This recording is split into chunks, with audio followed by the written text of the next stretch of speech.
So this week we are talking about love. More specifically, we're going to be talking about why you are so attracted to unavailable people. And by you, I mean all of us, because I have been there many times and I probably will again in the future. And it's an easy place to get stuck into.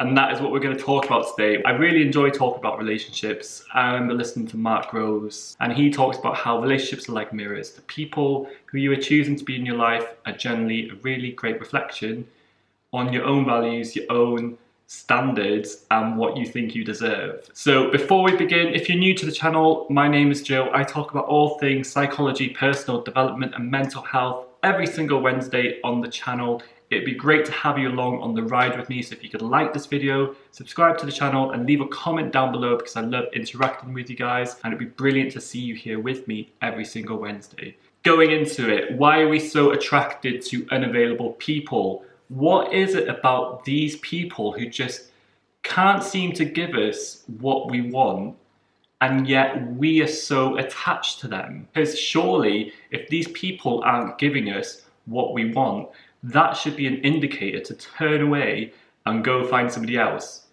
But instead, we end up so caught up on these people. We end up putting our boundaries aside, we self-abandon, we chase after, we mug ourselves off in order to try and get the approval and the love from somebody who clearly does not want to give it to us. Why is that? What is going on there? So to go into this, we have to talk about our lovely little reward system in the brain. I have spoken about it before, but I will go over it one more time for you. Your reward system is basically one place in your brain that measures up everything in your life and sees what's making you feel good and what isn't.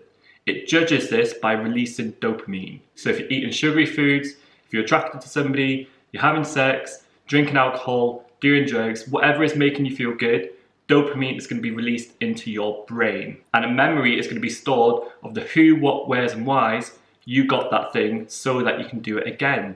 And it will create these little cravings for you in order to seek out the things that made you feel good. From an evolutionary standpoint, this is brilliant because way back in the day we wanted to make sure that we were seeking out the things in our lives that made us feel good so that we could survive, like reproduce or have sugary foods for energy or a bunch of other stuff. Where this ties into this stuff today is that when we are attracted to people, we're going to release dopamine. And this is going to happen in healthy relationships, but this is also going to happen in unhealthy relationships. These sort of dynamics with unavailable people, they're triggering this reward system in a way that is very similar to gambling. And psychologists call these intermittent reward systems. Because not only have you found something that's made you feel good, you found somebody you're attracted to, but because they are unavailable or because they are showing up some of the time, your brain does not know when you're going to get that reward. This part of your brain does not know when you're going to get that dopamine hit. And that is what makes these attractions so addictive, because your brain doesn't know when it's going to get a hit of dopamine next. Very much like gambling. The whole reason people get addicted to gambling is because they don't know when they're going to win the game. They might lose, but they might win. And there's like a little dance in there. There's a thrill in there.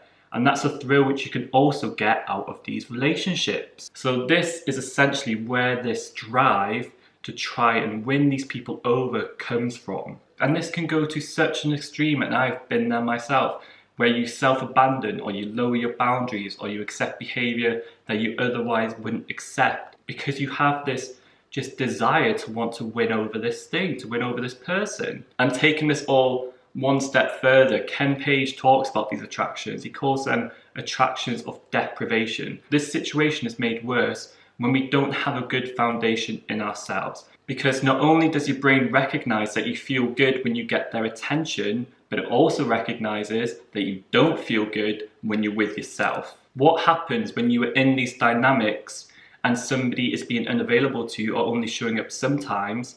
It's like this subliminal message coming back to you that you're not worth all of somebody's attention. So that just further lowers your self-worth. It makes you feel worse. So in response, your brain's going to recognize the fact that you don't feel good. It's going to see what you feel like when they do give you attention, and it's going to increase that craving further. it's going to tie you into that dynamic even more, and you get stuck in a trap there, which is really, really hard to break out of. Each time you get their attention, it validates yourself and makes you feel good, reinforces that belief in your head that they are a source of something good. But when they're not giving you attention, it makes you feel bad, it makes you feel anxious, it makes you feel depressed. And because you're feeling low in yourself then, your brain's going to think, oh, but I felt really good when they were giving me attention. So you get stuck in this really messy dynamic where they're the fix for you, but they're also the one who is hurting you. And that is where stuff gets really messy. So that, in essence, is why we're attracted to unavailable people. That is why we get caught in these dynamics. And here's the thing as well. People mistake this for love. People mistake these dynamics as true love. They think that love should be this exhilarating, I need them, I need to have them around me all the time sort of feeling, and that is not love. When it comes down to it, this is the furthest thing from love. This is not love. And what happens when people do find a genuine connection and somebody who does show up for them, who is nice to them, who is good for them, they find it boring and they walk away because they're used to this toxic environment. They're used to this chase. They're used to having to chase after somebody. Basically, they're used to the craving that they get from not having somebody's attention all the time. Because that craving is that exhilarating, kind of obsessive feeling that people mistake for love. And that is not love. That is the furthest thing from love. There's one big thing that I learned relationship-wise, is that those sort of relationships, you will never get anything good out of them. And Ken Page further talks about this. He says that one of the biggest things you have to do in relationships is distinguish between two sorts of attractions. Your attractions of deprivation, which he calls these, and your attractions of inspiration. You should be with people who inspire you, who are there for you, who lift you up. You should not be with people who make you feel like you're deprived of something.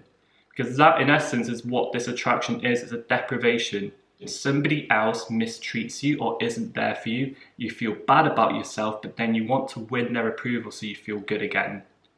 That is the dynamic. That is the cycle. That is what you have to recognize. I'm quite passionate about this subject, just from personal experience, because I feel like we've all been there. I do enjoy talking about relationship stuff. So thank you so much for watching. I hope that you took something from this video. I know it can get a bit complex with the kind of psychology, neurology part of it. Again, I like learning about this stuff because it gives me a basis to understand behavior and what I'm actually doing. So I hope you're able to take something from this. Like the video, subscribe to the channel, leave a comment down below. Let me know your thoughts on this. I love interacting with you guys. And I will see you next Wednesday for another video. Take care.